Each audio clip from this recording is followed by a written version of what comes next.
ஆசீர்வாதம் வேணும். அவர் என்ன சொன்னாரு? நான் உன்னை விட்டு விலகவும் மாட்டேன், உன்னை கைவிட மாட்டேன். நான் உன்னை எல்லா தீங்குக்கும் விலக்கி பாதுகாப்பேன்.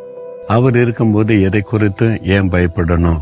அது மாத்திரம் இல்ல, அவர் இன்னொரு வாக்கு கொடுக்கிறார்.